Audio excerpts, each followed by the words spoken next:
What's going on, everybody? Welcome back to TTB Ravens Media, and it is Wednesday night, which means we are doing a live show. And if you did not know, today Mike MacDonald had his introductory press conference with the Ravens Media, and we're going to basically be analyzing, answering any questions that you guys have about that. And then if you have any questions about anything else regarding really anything Ravens football related or just football related or just anything related in general, we will also talk about that. Shout out to Brandon. Brandon was in here a very long time ago, right when I scheduled the stream to go out, asking a lot of questions. We can run through some of those, while we wait for people to kind of come on in and join the show. So let's see. Obviously, Brandon. I don't know if Brandon's in here right now as the show is live, but says, "How you doing? I believe everybody wants the Ravens to sign everybody back. I believe they're going to sign people who we forgot, who we want to think about the people who signed a one-year deal on these teams like Clowney. And the other guys I'm thinking about, or we're thinking about, are outside pass rush in the draft. We might just get it in free agency. We should go after a nose tackle in the first round, maybe Jordan Davis, who has a high motor. We can get guys in the later rounds, like I'm not even going to try and pronounce his last name. I can pronounce Justin Jacobs. And then, a little bit of description. I don't know much about I'll call him Mr. L. That sounds like a bad nickname for a football player, but Mr. L can do for now until I learn how to pronounce it. Played inside and outside linebacker, and then Justin Jacobs plays middle linebacker in college. And he only had one missed tackle in college history. He likes those two guys. They could be a good fit. Doesn't think the Ravens will pick up Sack Daddy if they are going to give him up. Expect to get an outside linebacker in the later rounds. Remember, guys, we do have Dalen Hayes coming back from injury. And he brings up, and we still got some outside linebackers that were injured and will be back. Now we are into some live chats of what's going on, Shamil, what's going on, Void, and what's going on. Is it Daquan or Daquan? Daquan. Can go both ways. So what's going on, Daquan? How are you doing? Shamil says, does it worry you guys that Mike MacDonald said he's going to carry Wink's type of mentality to this defense? Now, I don't believe, from what I heard, is he said that he wants to carry over. The biggest thing is over communicating what needs to be done. I didn't really hear anything about being uber aggressive from him. However, I did hear he wants to be able to do a lot of different things. And I think that's something that the Ravens didn't do with Wink. Wink was just hey, let's play man and let's blitz. And Mike MacDonald is like, no, we want to be able to play everything. We want to be able to play a mixed type of defense. So that means play some zone, play some man, blitz, don't blitz. A lot of different things that could be done with, these kind of insights from him. But Joshua, did you get that from him? Did you think that he's coming in and trying to be exactly like Wink, or what are your takes on that? So I'm gonna read this. Pretty much, if y'all don't be on the website, it's pretty much an article in regards to the interview this morning. And excuse me, it said at Michigan, Aiden Hutchinson bloomed into one of the country's most dominant defensive players after MacDonald moved him from down lineman to stand-up defensive end. In Baltimore, how MacDonald utilizes versatile defensive players like outside linebacker Adolfo Way and Tyus Bowser, inside linebacker Patrick Queen, and cornerback Marlon Humphrey will be interesting. MacDonald is already familiar with many of our Ravens after his previous stay in Baltimore for those past 7 years. His quote is, "It's just a willingness to try to keep putting your players in the best position so they can succeed. If you let that kind of guide your decision process, you end up in a pretty decent spot.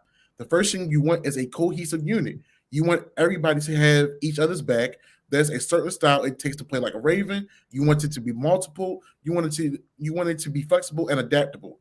It needs to be complementary, light enough when you can adjust to certain things, and simple for the players so they can go play the way you expect them to go play.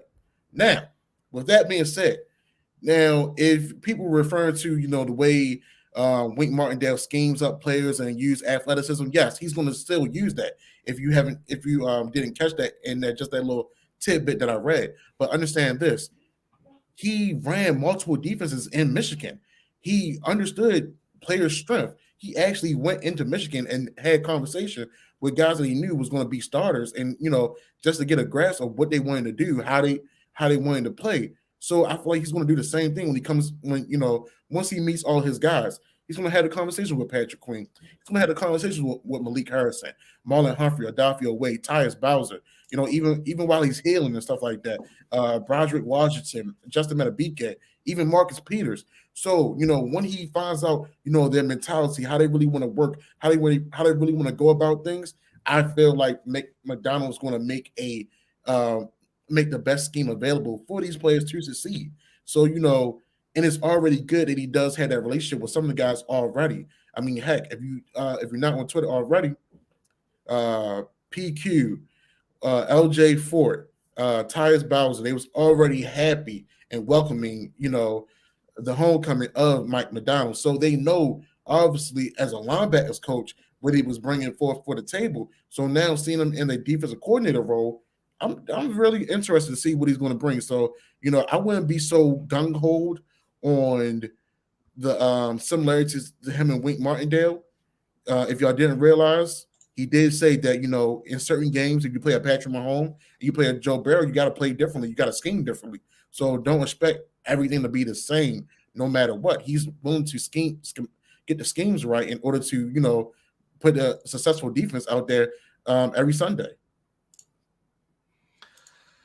Yeah, and I want to take one part of the press conference away that I think, I don't know, people may not look at it as in detail as I am, but John Harbaugh talked about the process in the interviews and what stood out to him. What stood out to John Harbaugh in trying to make that decision. And he talked about how he loved how Mike McDonald went in and was able to build his own defense from scratch. He was able to do it himself. And Harbaugh sat there and he said, yeah, we talked about it. We talked about that whole process, and Harbaugh said that he had to learn because, guys, Harbaugh is not that great at building a defense. That's not his specialty. Harbaugh's a special teams guy. I'm not saying he doesn't know anything about defense, but he tried to build a defense for Wink. But the issue was Wink's defense was so specific that it couldn't be a true great defense because it just couldn't do everything. It couldn't really play great zone coverage. It couldn't really get a 4-man pass rush. We were able to see Michigan, I think they were like 85th ranked defense in the country in 1 year with the same players. They had Aiden Hutchinson. Okay. This wasn't somebody that, they just were like, oh yeah, we brought in this number 1 ranked recruit. No. He was good. He wasn't great. David Ojabo. They had him. Good, not great. And he goes, all right. And I believe, I can't remember the other guy's name. They have a safety. I think his name's like Josh Hill or something like that. Dax Hill. Yes. And it was like, okay, he's good. He could be an NFL player. And all of a sudden he turns them in 2 weeks, Harbaugh talked about, in 2 weeks before they had spring training. Yep. 2 weeks, they turned that defense around into one of the best defenses. They weren't the best because Georgia's defense was ridiculous, but arguably the second best defense in college football. In a span of 2 weeks, they had that completely shifted. Michigan was an unranked team, and led by their defense, they were able to get into the college football playoff, the first team ever to be unranked getting into the college football playoff. So him being able to say, I built this defense. I was able to find the players that I liked and to get them to do what they were good at, which was rushing the passer. Mm-hmm. And that is something that we need. The Baltimore Ravens in this offseason, how many players are up for new contracts, right? Deshaun Elliott, Anthony Averett, options on pass rushers, Brandon Williams, Calais Campbell. These are key pieces. And then there's all the other guys that much smaller contracts and things like that. But then Marcus Peters, he's got 1 year left on his deal. I'm assuming the Ravens will keep Marcus Peters this year. But 1 year left on his deal. Do you keep Marcus Peters? Like those types of things are all going to be needing answers within the next years or two. And that's something that he will actually be able to look at. He was a linebackers coach, right? In Baltimore when we brought in Patrick Queen, when we had Tyus Bowser. These are guys that the Ravens have under contract, which I think is great. The guys that he really worked with a lot are actually under contract much longer. So he's already got the staples that he, is familiar with. He also, knew Marlon Humphrey. He knew Chuck Clark. But then he also has the key pieces like a Dafe Owe, like a Dalen Hayes, like a, Brandon Stevens, like a Justin Matabike, that are under contract for significant amounts of time where he can build around them and then find the pieces and put them in, because the Ravens do have money. Now they got to spend a lot of money because they have Lamar Jackson and they got to figure out that whole situation. But the Ravens have money to try and build something new, or build something that they need. And I think that's something that's key. Making sure that he gets to build what he wants. And Captain Gamer, I believe, is a fan of bringing in Mr. David Ojabo. So I didn't watch too much of Michigan football, but what I have been hearing is David Ojabo was a situational guy. He wasn't always on the field. I don't know how that will translate over to the NFL. I mean, if they're able to get him at 14, I'm all for it. But honestly, after me and McConnell's talks this morning, and I told him about how Jeremiah, I forgot his last name. He put up his rankings for the guys. Who did I say that was around 14th or 15th? I think it was Trey Walker and it was the Purdue pass rusher, Karlaftis or whatever, however you pronounce it, or something like that. Yeah. I can pull it up. I can pull up his actual name. I don't want to butcher it every time I try and say it because it's tough. George Karlaftis. Wow, I actually got it right. Good job, me. Yeah, so I mean, honestly, if a George Karlaftis, falls to us at 14, I wouldn't mind it. His comp player is actually Ryan Kerrigan, another Purdy boiler. And we've seen what Ryan Kerrigan can do in the NFL. So just imagine, not a 2.0, but a George Karlaftis, just doing him, being powerful, setting that edge, being able to he's another high motor guy that doesn't give up. He knows how to shoot the gaps well, things of that nature. So honestly, that first at 14, if we go corner or a defensive edge rusher, I wouldn't be mad at all. Now, if Thibodeau falls to 14, honestly, we have lucked up in the NFL draft. And don't be surprised if ADC is feeling that lucky to make a move and try to get another pick in the first round. So this NFL draft is going to be an interesting draft, just for the simple fact that it is defensive heavy. The quarterback class is not as strong. I think it's maybe about 5 or 10 wide receivers. That's arguably, first round talent, but may slide to that second, third round. But I mean, we definitely have to see, because we have offensive line, defensive line, and secondary to answer questions that we need filled and answered. So because we got to keep in mind, Bradley Bozeman has not got a contract extension. He was crying last time he was talking about playing with us and your policy not coming back. So I want to put it out there, don't be upset if we go for Lindenbaum at 14 if he's available. I know that's hard to pick a center, but hey, things happen. Yeah, and talking about the draft real quick, you brought up Thibodeau. Something that's very interesting to point out is before the season started, or not even before the season started, midway through the season of college football, there were a lot of certainties, but 2 player certainties that were out there. Mm-hmm. The number 1 edge rusher, probably the number 1 overall player in this draft, is Thibodeau. He's going number 1, no matter who gets it. At that point, I think it was the Lions. Lions are getting Thibodeau. That's what's happening no matter what. Then all of a sudden, Aiden Hutchinson really started to gain traction. And all of a sudden, now, scouts and NFL experts and draft experts are saying, and they believe that there's been a shift in the number one edge rusher. And this has been very publicized. People know about this. A lot of people in their mocks, they have Thibodeau now not in the number one overall draft pick.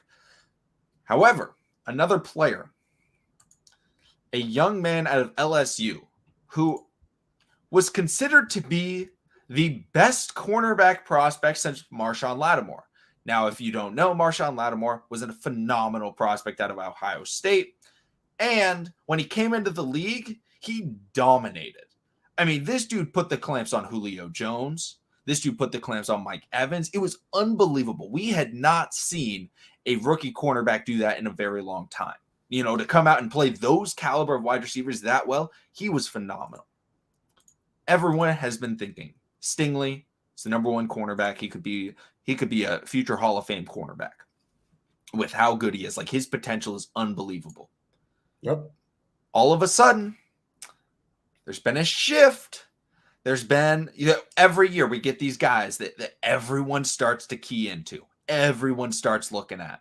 Now, I feel like I keyed into them a little bit before everyone else started to do it, but whatever. It's all good. I may have started the Sauce Gardner train, but, the media has ridden with it.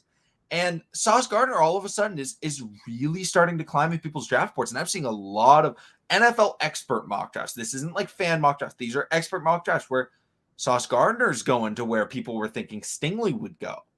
And that means that, okay, Stingley could fall a little bit, because the reason why the Ravens could potentially have drafted Sauce Gardner was not a lot of the teams in front of the Ravens. They're not like, oh, we need a cornerback, right? They're either we need a quarterback, or we need pass rush, or we need, offensive linemen. It's not a lot of cornerback needing teams. So it was like the number 2 cornerback in the draft could be available at 14. And it was like, all right, that's Sauce Gardner. And even 3 weeks ago, Sauce Gardner was not the number 2 corner. He was like the number 3 or 4 corner. And all of a sudden, it's just been like rising and rising and rising. And the momentum has been building. And now there's a chance that he's the first cornerback taken. I mean, look at it last year. Everyone believed the number 1 cornerback in the draft was Patrick Surtain. That was the best prospect. That was the guy that was going to go first. What happened? He did not go first. J.C. Horn went first. 1 pick before Patrick Surtain. And you know what is even funnier? That I don't know if you've seen it, but actually some mock drafts have Sauce going to Carolina. I think I have seen some with Sauce with him going to Carolina. But that wouldn't be bad. 2 physical corners on the outside wouldn't be bad for them. But this whole idea of Stingley potentially falling to 14, I see a deep brings up Stingley could be available at 14. That was not possible 3 weeks ago. I mean, Stingley was arguably a top 5 lock, definitely a top 7 lock. And now all of a sudden he's like, okay, he may fall out of the top 10. And if that happens, the Ravens will pounce on that opportunity. Remember when the Ravens love best player available. That's their mentality. Stingley is a top 5 defensive player in this draft. I think he's number 2. No, I'm sorry. I forgot about one guy. He's number 3. Unfortunately, Sauce Gardner is number 4, in my opinion. Okay. Kyle Hamilton, I believe, is number 2. I believe Thibodeau is number 1. Then I believe it's Stingley. So Stingley I have at 3, actually. Then I have Hutchinson. And then I have Sauce Gardner. Those are my rankings. You guys can debate that. That's not the point of this. But if Stingley, who's now all of a sudden a guy that could fall, is in the Ravens' lap, they're absolutely drafting him with his potential and his current skill and his athleticism and his size. Perfect fit in this defense. And he gets a year. Because remember when Marlon came in, Joshua? He was behind a couple of veterans. He was behind Jimmy Smith. He was behind the legend Brandon Carr. And he was able to learn under them. And he progressed to eventually being, a starter and honestly a number 1 option. But He was nice. And I love this. He's got experience coming to Jamar Chase and Justin Jefferson. We need some help in that aspect. They've been pretty all right against us, so that would be nice. Yeah, I'll definitely be all for it. I mean, honestly, I've said it earlier. I've been in some Twitter Spaces early today. So I mean, if anybody's watching from those Twitter Spaces, appreciate y'all coming through the stream. But oh man, this draft, in my opinion, because we have a new defensive coordinator, and if you want to build a strong defense, and also have some guys that's going to follow his lead and understand, his vision, I feel like this is going to be a defensive heavy draft for the Ravens. So that those first couple of rounds, we've been saying it. EDC has to hit the nail on the head with this one, because I mean, we have to go from what we ranked 25th in the NFL in defensive wise. So the question they asked them today, what's it going to take for you guys to be top 10? Well, we're not trying to be top 10. We're trying to be number one, which is honestly, that's not. I wouldn't say that's not a political answer. That's a cocky Ravens style, Ravens way answer, and I love that, honestly. I mean, who wants to be just top 10? I mean, since the Ravens been an organization for, I want to say 27 years going on now. They came in 96. Yeah, they came in 96. It was like 27, 26 years. What have we been known for? Defense. And honestly, now I have accepted the fact that we have John Harbaugh for another year. We have Greg Roman for another year. We have signed Ben Mason to a future deal. So, we're possibly going to still see 22 personnel. But honestly, with this 22 personnel, with Ben Mason in the helm, I actually do see us flexing him out more, since he does have tight end ability and possible catching ability. I gotta chalk it up to that. I gotta think that's the only way that's the only creativity Gregory has right now. So with the mediocre offense we might have, we're gonna have to build a Super Bowl style strong defense. That 2012 style defense, in order for us to be a prolific team. Because honestly, if you all haven't seen the schedule, this is a revenge tour if I haven't seen one. We literally have a cupcake type of schedule where we can actually be in the playoffs if we execute and do things the correct way. I need to talk about this really quickly. The Buffalo Bills defense was not the best defense in the NFL. They had the number one ranked defense, heavily oversaturated by the fact that they got to play horrible offenses. And I want to quickly go through the Bills' schedule real quick and talk about the offenses. Pittsburgh, terrible offense. Miami, terrible offense. Washington, terrible offense. Houston, terrible offense. They played the Chiefs. They played the Titans. Miami, terrible offense. Jacksonville, terrible offense. Jets, terrible offense. Colts, good offense. Saints, terrible offense. This was after the Jameis injury. This was when they were terrible. Patriots, terrible offense. Buccaneers, good offense. Panthers, terrible offense. Patriots, terrible offense. Atlanta, meh offense. Jets, terrible offense. You get to play those teams, you're going to have one of the best ranked defenses in the NFL. Their defense wasn't bad by any means. It was a decent defense. They had some playmakers, but they were not a great defense. You want to look at a good defense? Look at the Cincinnati Bengals. They had a good defense. They didn't have a lot of great players, but they have playmakers. They have Jesse Bates, and they have pass rushers. Hendrickson, can't remember the other. Reader. Yes, Reader. And they have Pratt and Wilson. Yes, they have a lot of guys. And what did they do to Patrick Mahomes in that second half? They got after him. They pressured him. They got sacks. That got them to the next level. Yeah, the offense had to step up, but they at least had a defense to be able to do it. You got to get a pass rush. You got to get these types of things to be able to do what you want to do, and that's win I almost said basketball games. You got to win football games. Not basketball. We're not trying to win no pickup games, but I would take it if we saw some highlights of Lamar. It's okay. I know you saw Josh Giddey ranked at number 4 in the rankings in regards to rookies. So I understand why you're going there. Mr. Western Conference Rookie of the Month. Once again, just saying. Nice. So, yeah, man. I mean, most definitely. I mean, honestly, I don't know about y'all. I don't like Cincinnati Bengals, but we gotta give them their respect. And right now, they are reminding me of almost a Raven style defense. No, they're not getting they don't have these big name players, but they have a good amount of players that know how to go out there and get the job done, and they play collectively.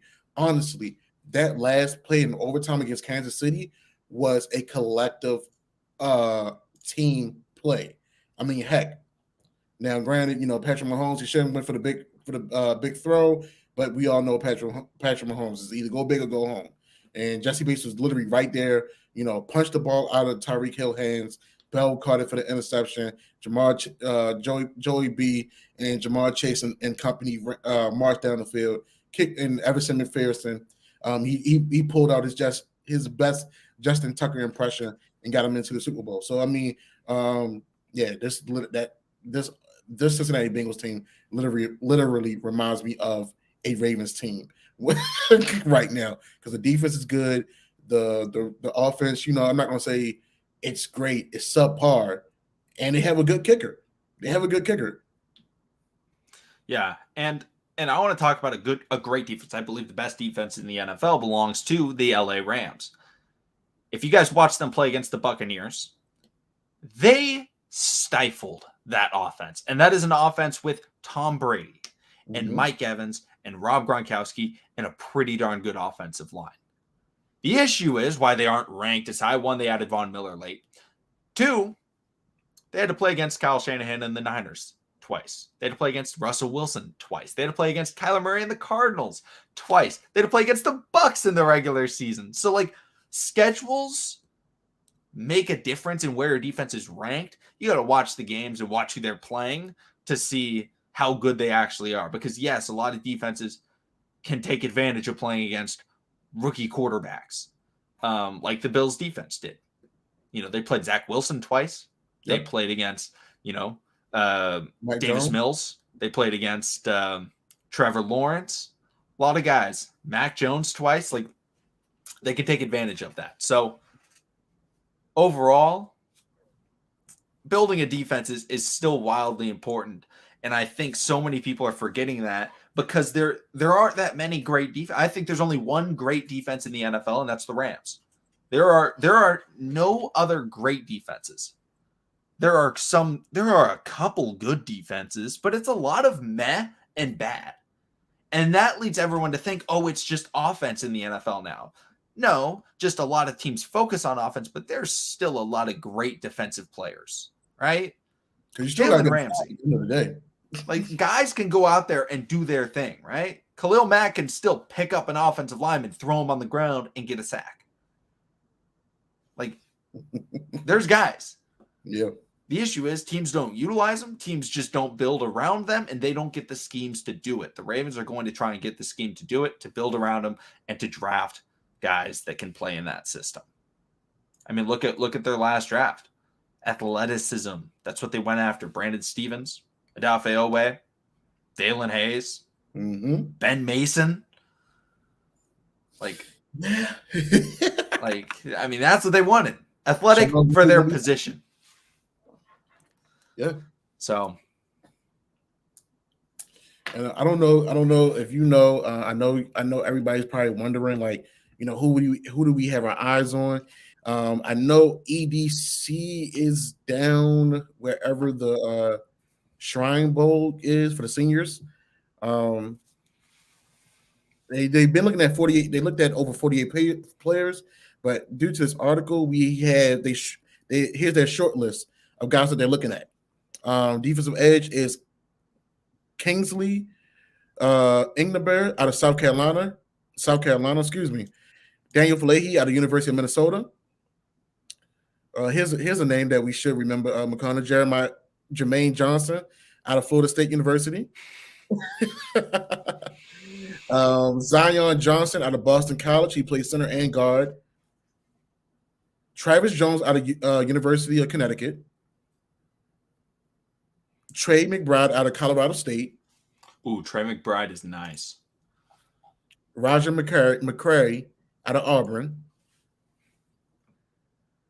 Dylan Parham out of Memphis. He's a center guard.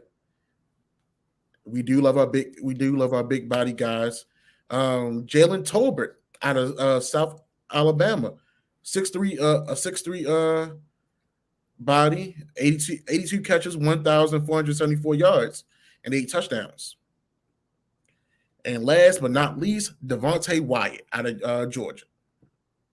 A lot of guys, a lot of good guys. And I want to talk about Daniel Fillet. Is it Filele? I honestly don't really know. But overall, he is raw. I think a lot of people are seeing his size and they're automatically thinking he is a first round pick. This guy is not someone that you can start right away. He is not someone that day one will be starting in the NFL. He's not a Charles Koss or any of those guys, a Tyler Lindenbaum. Mm-hmm. He's a guy that needs drastic work on his hands, but he has such great athletic traits and size that it makes him a good prospect. But he is a guy that I expect to be drafted probably in the 3rd round because he's just so raw right now. And does that remind you of anybody? Super raw, super big guy, Ravens draft? Are you talking about our first rounder or our guy that now plays for the Kansas City Chiefs? Unfortunately, I'm talking about the guy that's not injured and sitting on his couch right now. Man. It definitely sounds like him. At this point, it's like, what do we have to lose? Because honestly, I don't see them making a big splash in the free agency and going at the alignment. As much as I don't know how it's going to play out with Bradley Bozeman. I don't know what type of money he's asking for. Honestly, Bradley Bozeman seems like a good, decent guy where he's not going to ask for a lot of money. But we're on the outside looking in. We really don't know. But I feel like and then people are questioning left tackle. I mean, honestly, y'all, we're going to probably get Ronnie Stanley back by game 3. I mean, the good thing about it, he got the surgery redone, and he's had more time to heal and really work on it, and and he's been rehabbing. So I mean, I feel like we're going to have almost everybody by training camp, but I could be wrong. Like I said, I'm on the outside looking in. I'm not at Owens Mills. I'm not the one with the insider trade talk. We just going on about what we see, what we hear, what we're reading on social media and stuff. Yeah, and blank space, I agree with this. I fully agree with this. I do think that John Harbaugh is one of the best coaches in the league. I do believe this. It's just whether or not he's a great fit in Baltimore at this moment. That's the question. He's a great political leader. I'll give you that. As a coach. Harbaugh for president? I definitely would say that. Speaking of Harbaugh, Jim Harbaugh did have a meeting with Minnesota Vikings. He called Michigan immediately and let them know, like, hey, I'm coming back. Don't worry. So we're not going to get the brothers bash again. So I'm kind of happy because honestly, I'm not happy. We're going to keep drafting Michigan guys. We got to get out of the loop. No more Michigan connections. But see, that's the good thing about it. Mike MacDonald actually has a connection with someone down in Georgia. Oh, yeah. You know what? In Aussie and the SEC tradition, we trust. I love it. I'm done with the Michigan faith. Let's go to the Alabama. Let's go to the LSU. Let's go to the Georgia, the Florida, the Mississippi State, the University of Kentucky, SEC crowd. There's a particular offensive tackle that had a big negative play at the Senior Bowl, but it's all good. It happens. Don't remind me. I've been so big on them. But you know what? It's good to see those things now, honestly. Ooh. Oh my goodness. New Numra. Oh, thank you so much, Numra. Thank you so much for the super chat. I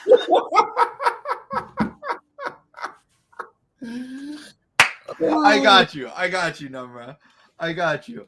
The issue is my hair is wildly messed up right now. So, but I got you. I mean, I'll take off the hat. My hair is messed up. Joshua, you gonna take off the hoodie? No, man, I'm not about to show my tattoos tonight. You got no shirt on underneath? No shirt, man. No shirt. I've been wore already, man. I come up, I go to the gym and works out, gets to it. It's all good. But number, if anybody knows, show Hot Ones. Shout out to Hot Ones. Love this show. Love this show. But my hair is so messed up, Number. Why are you doing this to me? Why are you doing this to me? Oh my gosh. Oh well. Man, all right. Man, I'm getting exposed for my hair right now. Oh well. Thank you so much, Numra. Thank you so much for that. Void says Lex, let the hair breathe. Bro, so since we're here in this space right now, EDC, I don't know if his press conference was originally 1:00, but it has got moved to 10 a.m. on Friday. So if you are one of the pressers, what would you be asking him? That is the best question I have ever heard. And Number, I'm going to keep it off. I'm going to keep it off for you. Don't worry. I got you. I'm going to keep it off. Unless it like looks so atrocious that you want me to put it back on, and then I'll be kind of upset, but it's all good. If I could ask EDC something, man, why have you not fired John Harbaugh? No, I'm just kidding. Now, I would probably ask him, when you're building this team and you're looking at it towards the future, what is the direction that you're looking towards? Are you trying to build a physical team? Are you trying to build an athletic team? Are you trying to build an intelligent team? What is the mentality with so many guys, kind of leaving? What is the direction of the franchise in terms of culture and in terms of environment? That's what I would want to know. Okay. I definitely like that. I think my questions would be, of course, the number one question: where are you guys in regards to the contract extension with Lamar Jackson? Do you plan on bringing back Bradley Bozeman, because the best relationship in the NFL, and on the football team is the quarterback and center relationship?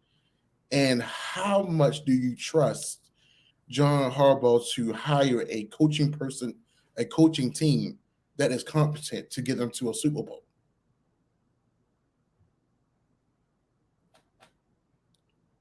Good questions.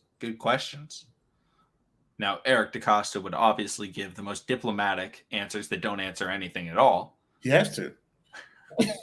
We're gonna keep running it back until he gets tired. Exactly. Oh man, Spooky J. Oh, Spooky J. I did say you did bring it up before the show. You did bring it up.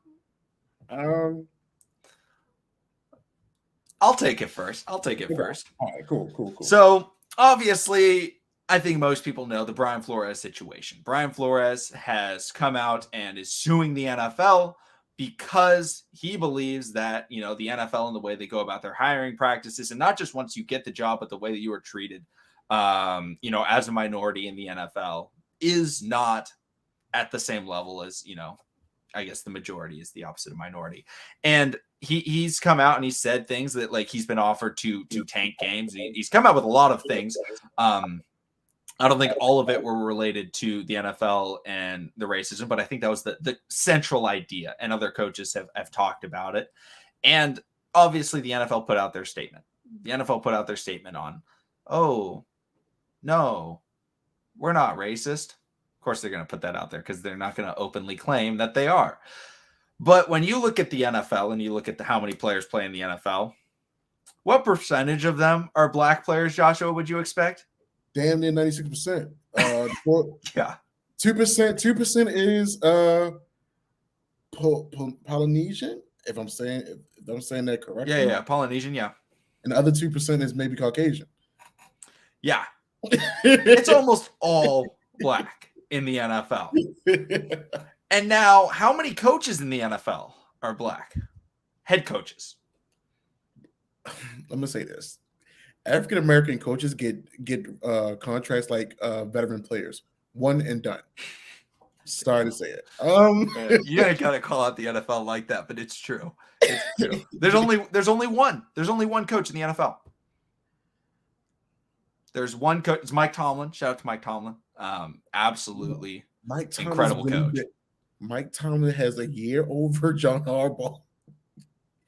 Either he has a year over him, or they're putting around the same amount of time. Yeah. Yeah, I believe he came 1 year before. And it's just like, it's something where there's definitely something that is going on that's just like that there should be more coaches. And it's like, I feel like they don't get a lot of the opportunities. And I feel like, I don't want to say it, but I feel like a lot of times when like a lot of the coaches that deserve the opportunities aren't getting them, like an Eric Bieniemy I think everybody knows is one of the best offensive minds in the NFL yet to get a job.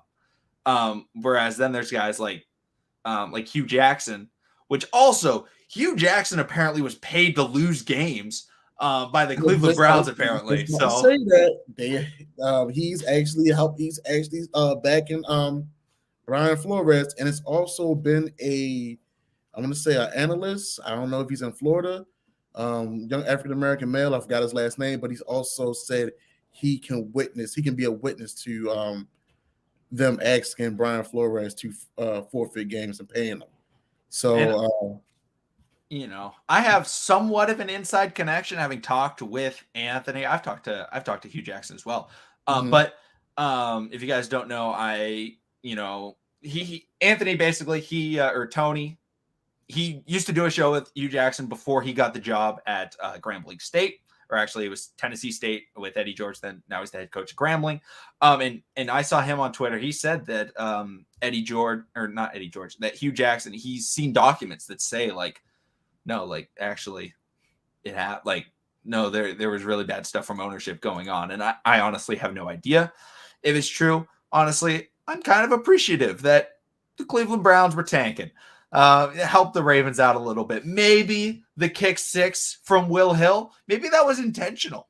Maybe it was. He was like, you know what, man, you got to get this blocked by Brent Urban.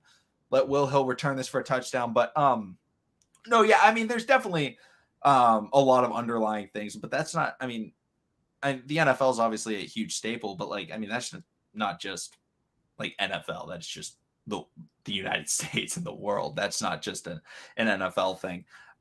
In terms of just systematic issues. So like, I don't know there's just not a lot of information. I mean, this lawsuit was filed like yesterday, or maybe it was today. So it was literally February 1st. Like that's a hell of a way to start Black History Month. That's what the letter said. I think it even said like, today's the first day of Black History Month. Like, let's start it off, or something like that was the start. So I'm laughing because right now, African American Twitter is, they all for it. And honestly, there's a lot of players that's standing behind him as well too. The only thing I would say is yes, when it comes to African Americans, depending whether it's sports or business, when they're trying to be in a higher up position, sometimes sometimes we don't always get the spot that we want. And I do feel like Brian Flores is fighting for not only for himself, but also future coaches like the Raheem Morrises. I also believe that Byron which was a shoo-in, now is being reconsidered. And if he's honestly reconsidered for Doug Peterson, a head coach, this is going to make things even worse. Because if Byron Leftwich takes if he hops on the bandwagon, not the bandwagon, but he hops on the support of Brian Flores, This is going to be an interesting all season. Unfortunately, it's not going to be a lot of guys standing together. It's going to just be a few people that that feels like, hey, this is what we need to fight for. We need to actually make change. Whether we lose our jobs, but literally same thing Colin Kaepernick and Eric Reed did. But Eric Reed did have the chance to come back to the NFL. Supposedly, Colin Kaepernick did have those private workouts, but even with that situation, there was so many ups and topsy turvy encounters with that whole training debacle. So I mean, they're going to make it seem like yes, they are working in their favor. But if politics, NFL, sports, whatever the case may be, sometimes it doesn't always work in that way. I do hope and pray that Brian Flores do come out victorious in this situation, and that some things are exposed about the NFL. Because even with David Culley, David Culley literally knew that he was walking into a Sugar Honey Iced Tea show. But he did his 1 year. They fired him, and he got $15 million. Now, will he be interviewed for another head coaching job? I don't think so. Like in previous years, when who was it? Jim Caldwell's, Lovie Smith, Tony Dungy, it was totally different. And there was even another African American coach before him. He was on the West Coast. I can't remember the name. But in this today's time, you start to see certain things. And the NFL has a more of a tight vice grip on players, whether black, white, Polynesian, Jewish, whatever the case may be. It's like you really can't go against the grain in the NFL versus where the NBA, they have a little bit more freedom to speak on things. Even the MLB is mostly African American. Well, African Americans are making a comeback, but it's a strong Dominican and Spanish. Yes. In the league. So, we just gotta see how things play out, and just hope for the best for these guys, honestly, because like I said, these are grown men that are fighting for what they believe in. I totally understand. I totally get it. And like I said, I hope these guys come out victorious in the end. Yeah, it's something that we're definitely going to have to see. But if the NFL can't even get rid of Dan Snyder, I mean, come on, it's very unfortunate the way the NFL is run. But does anybody else have any other questions? I got to dip in a little bit, but I mean, how's it been? I mean, we've just been talking, really. I mean, just.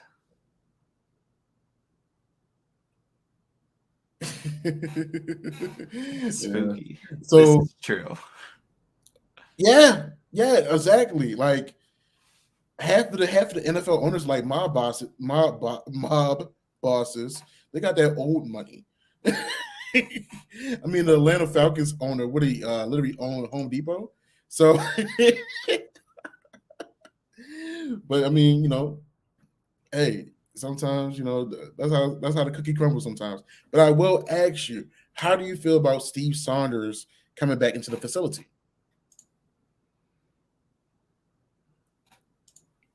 I don't know. I don't hate it, but I don't love it. I don't know. What do you think? I'm not really mad at it, but honestly, I do feel like between the field treatment on the outside, and between the workouts and nutrition regimens and stuff like that, something has to be changed. Something has to be looked at very vigorously in order for these guys to continue. In order for these guys to be healthy throughout the season, I do think that there needs to be possibly some type of change in order for these guys to be successful and for these guys to fully and healthily recover. Yeah, I mean, we got to figure out how to keep them healthy, but it's just something where it's like keeping him may not hurt us. Keeping him may hurt us. We don't know, really. We honestly don't really know. But as long as they make change, that's all I'm really hoping for. Yeah, most definitely. I mean, everybody keeps talking about change. And we hear from John, we hear from Mike MacDonald, but we definitely got to see how this goes. Yeah, absolutely. All right, guys. Ooh, hold on. Numera wants us to rant. I'm good at that. I have a theory. I want you guys to rant about it. If you remember, Joe Hortz, the Ravens director of player personnel, was a top candidate for the Giants general manager opening. It was believed that if he were hired for the job, he would bring Wink over with him. So maybe Harbs was planning on firing him to begin with. However, since the Ravens are a class act organization, Harbs might have wanted to wait and let him get that opportunity as the Giants head coach. It turns out Joe Schoen from the Bills got hired as the Giants' new GM on January 21st at around noon, the same day Wink was fired. However, Wink was fired in the evening after Schoen got hired. Harbs probably discussed with EDC and Bisciotti for a couple hours about the possibilities of Wink actually landing a head coaching job. They might have decided to pull the trigger right then and there because they lost hope in a team hiring Wink as a head coach in time, since, as we all know, the Ravens want to get started on their offseason as soon as possible. Like, this firing is pretty late into January, and such firings are unusual. Anyway, this theory could be complete nonsense, but I think this is how it all played out. Let me know what you think. I don't think that the Ravens were planning on Joe, or sorry. Wow, are they both Joe? Yeah. Joe Hortz, I don't think they were planning on him bringing over Wink Martindale by any means. That was more of just a hope that I was seeing. I wasn't seeing any sort of like rumors or anything like that about him going and bringing him. I think it was just like a, hey, what if the Ravens were able to like push Greg Roman with him? I didn't see a lot of like things with merit about Wink going with him. But that's a possibility though. I mean, I can't count that out. But I think the Ravens also were just talking with Wink about the offseason and just going like, hey, what do you want to do? And he may have had other ideas. And the Ravens were like, you know what? This isn't going to work out. But, you do you. You're still great at your job. But maybe about another spot's a better fit. But I don't know. What do you think, Joshua? Well, one thing was certain, two things for sure. If you guys did not hear, Wink and John Harbaugh actually bumped heads a lot. And honestly, I'm not surprised. Wink is older than John. In high school, I remember my offensive coordinator used to bump heads a lot with my head coach. My OC was an older guy. He actually played for the Cowboys and the Eagles as a running back, and back in the glory days and stuff like that. So honestly, who was it that went to the Jets? I think as a general manager, and he started bringing some of the Ravens guys onto the team. Oof. But it was like, I know Rex Ryan went there to be the head coach from the Ravens, but I don't know. It was like 2 years. It was like 2 years ago. That literally whenever CJ Mosley. Yeah. So I mean, can't remember who it was. So I mean, you can look at it like that. I don't see the pairing with a Wink Martindale in New York. Honestly, I feel like if Wink was the head coach in New York, I don't think that would be an upgrade, honestly. But I do feel like, if Joe Hortz did become general manager, he would have found a way to bring some of the Ravens free agents over to New York, because New York is missing linemen. They do not have a strong front on their defensive line as well. And I do feel like they have corners. So what free agents do we have that's a lineman? Bradley Bozeman. We do have Calais Campbell and Brandon Williams as free agents as well. And they also could have brought in Anthony Averett if Joe Hortz was to take that general manager position. So I don't feel like that has any recollection to do with the Wink pairing. But I do feel like, if Joe Hortz was if he was to take that general manager job, he would have brought in some players versus, bringing in a coach. Yeah, absolutely. I think that was a good way to wrap up the stream. Thank you, Nomra. Thank you again, not just for the rant, but also for the donation as well. But thank you everybody for coming through to the stream. Having a good time talking about all those great things. Obviously, we went through a lot of things, talked about a lot of different things, but it should be a lot of fun. We're still excited for this off season. Still excited to talk with you guys in these live streams. But thank you everybody for coming through, and we will see all of you again next time.